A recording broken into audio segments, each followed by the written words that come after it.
किताब मुकद्दस में से इफसियों के नाम पौलुस रसूल के ख़त के चौथे बाब की तिलावत। बस मैं जो खुदावंद में कैदी हूँ तुमसे इल्तमास करता हूँ कि जिस बुलावे से तुम बुलाए गए थे उसके लायक चाल चलो, यानी कमाल फरोतनी और हिल्म के साथ तहम्मुल करके मोहब्बत से एक दूसरे की बर्दाश्त करो और इसी कोशिश में रहो कि रूह की यगानगी सुलह के बंध से बंधी रहे। एक ही बदन है और एक ही रूह, चुनाचे तुम्हें जो बुलाए गए थे अपने बुलाए जाने से उम्मीद भी एक ही है। एक ही खुदावंद है, एक ही ईमान, एक ही बपतिस्मा और सबका खुदा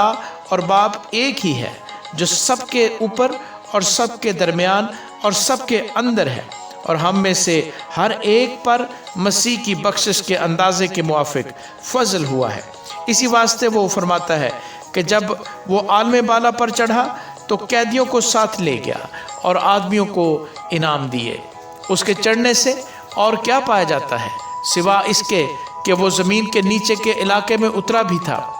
और ये उतरने वाला वही है जो सब आसमानों से भी ऊपर चढ़ गया ताकि सब चीज़ों को मामूर करे।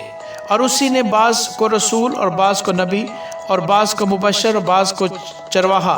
और उस्ताद बनाकर दे दिया ताकि मुकद्दस लोग कामिल बने और खिदमत गुजारी का काम किया जाए और मसीह का बदन तरक्की पाए, जब तक हम सब के सब खुदा के बेटे के ईमान और उसकी पहचान में एक ना हो जाएं और कामिल इंसान ना बने, यानी मसीह के पूरे कद के अंदाज़ा तक न पहुंच जाएं, ताकि हम आगे को बच्चे न रहें और आदमियों की बाजीगिरी और मकारी के सबब से उनके गुमराह करने वाले मंसूबों की तरफ हर एक तालीम के झोंके से मौजों की तरह उछलते बहते न फिरे, बल्कि मोहब्बत के साथ सच्चाई पर कायम रहकर और उसके साथ जो सर है यानी मसीह के साथ पैवस्ता होकर हर तरह से बढ़ते जाएं, जिससे सारा बदन हर एक जोड़ की मदद से व्यवस्था होकर और गठ कर उस तासीर के माफिक जो बकदरे हर हिस्सा होती है अपने आप को बढ़ाता है ताकि मोहब्बत में अपनी तरक्की करता जाए। इसलिए मैं ये कहता हूँ और खुदावंद में जताए देता हूँ कि जिस तरह गैर कौमें अपने बेहुदा ख्यालात के मुआफिक चलती हैं, तुम आइंदा को उस तरह ना चलना, क्योंकि उनकी अक्ल तारीक हो गई है और वो उस नादानी के सबब से जो उनमें है और अपने दिलों की सख्ती के बायस खुदा की ज़िंदगी से खारिज हैं। उन्होंने सुन होकर शहवत परस्ती को इख्तियार किया ताकि हर तरह के गंदे काम हिर्स से करें, मगर तुमने मसीह की ऐसी तालीम नहीं पाई, बल्कि तुमने उस सच्चाई के मुताबिक जो यस्सु में है उसी की सुनी और उसमें ये तालीम पाई होगी कि तुम अपने अगले चाल चलन की उस पुरानी इंसानियत को उतार डालो जो फ़रेब की शहवतों के सबब से ख़राब होती जाती है और अपनी अक्ल की रूहानी हालत में नए बनते जाओ और नई इंसानियत को पहनो जो खुदा के मुताबिक सच्चाई की रास्तबाजी और पाकीज़गी में पैदा की गई है।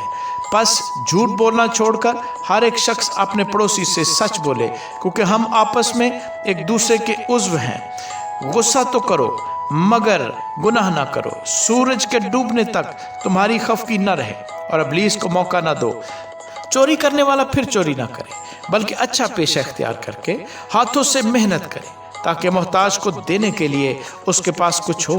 कोई गंदी बात तुम्हारे मुंह से न निकले, बल्कि वही जो ज़रूरत के मुआफ़िक तरक्की के लिए अच्छी हो, ताकि उससे सुनने वालों पर फजल हो। और खुदा के पाक रूह को रंजीदा ना करो जिससे तुम पर मुखलसी के दिन के लिए मोहर हुई हर तरह की तल्ख मजाजी और कहर और गुस्सा और शोर गुल और बदगोई हर किस्म की बदख्वाही समेत तुमसे दूर की जाए और एक दूसरे पर मेहरबान और नरम दिल हो, और जिस तरह खुदा ने मसीह में तुम्हारे कसूर माफ़ किए हैं तुम भी एक दूसरे के कसूर माफ़ करो। आमीन।